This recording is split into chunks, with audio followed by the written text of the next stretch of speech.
जय श्री जगन्नाथ। आज चितालागी अमावास्या। आजिर दिन रे एक स्वतंत्र महात्म्य रही। आसंतु जानिबा चितालागी अमावास्या काहींकी हुए। श्रीमंदिर रे प्रचलित यात्रा भितर चितालागी अमावास्यार स्वतंत्र स्थान रही। यह श्रावण अमावास्या तिथि रे पड़े। एही दिन प्रभु श्री जगन्नाथ बलभद्र और माँ सुभद्रा ललाटरे भूषण अर्पण करा जाए। श्रावण अमावास्या दिन अर्थात आज श्रीमंदिर रे चितालागी अमावास्या नीति पालन हेबो।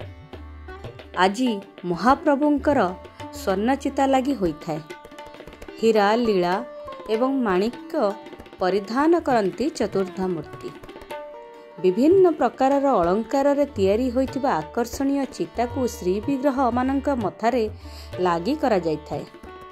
श्रीमंदिर रे पालित अनेक यात्रा उपयात्रा तथा उत्सवादी और त्रयोदश यात्रा व्यतीत 50 रु ऊर्ध्व यात्रा उपयात्रा उत्सवादी मध्यरे चितालागी अमावास्या अन्यतम अटे।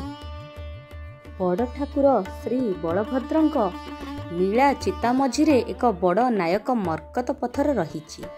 एहार चारि पार्श्वरे 5टी बेढ़रे छोट छोट माणिक्य चूनी हीराकणी मर्कत चूनी हीराकणी नील पत्थर आदि खचित होइछि।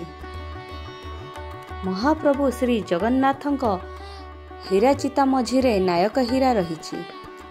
चितार 7टी बेढ़रे हीराकणी माणिक्य हीरा मर्कत चूनी आदि खंजा जाइछि। शेष अर्थात सप्तम बेढ़रे शीर्षरे बा चितार शीर्षरे पानपत्र आकृतिर एक हीरा पत्थर रहिछि। एहाकु ब्रह्मज्योति हीरा कुहाଯାଏ। देवी सुभद्रांक माणिक्य चिता मझिरे एक चौखुंटिया नायक मर्कत रहिछि। चितार 3 गोटी बेढ़रे बड़ माणिक्य छोट माणिक्य हीराकणी हीरा चूनी मर्कत चूनी माणिक्य तेलिया हीरा नीला हीराकंठी आदि रहिछि। स्कंद पुराण रे उल्लेख रहिछि जे एही श्रावण मासरे जेउ लोक कमलापति को अर्चना करे अनंत काल पर्यंत तार पुनर्जन्म हेब नहीं। श्रावण मासरे चितालागी अमावास्या रे भगवान श्रीधरंक पूजा अर्चना कले सही व्यक्तिर पाप क्षय हेबा ता सहित गृहरे विपत्ति पड़ी न थाए। इतिहास पृष्ठारु जना जाए कि रक्तबाहु आक्रमण समय रे चतुर्धा मूर्ति को सुवर्णपुर रे पाताली करी रखा जाइथिला। आदि शंकराचार्यंक तत्वावधान रे जजाति केशरी श्रीजीव मानंकु सेठारु आनी श्रीमंदिर रे रत्नवेदी रे पट्टाभिषेक कराइथिले एवं एही रत्नखचित सुवर्ण चिता लागी कराइथिले।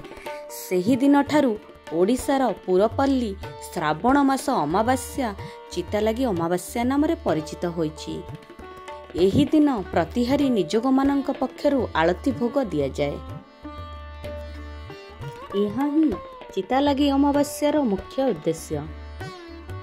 आज पई एतिकी।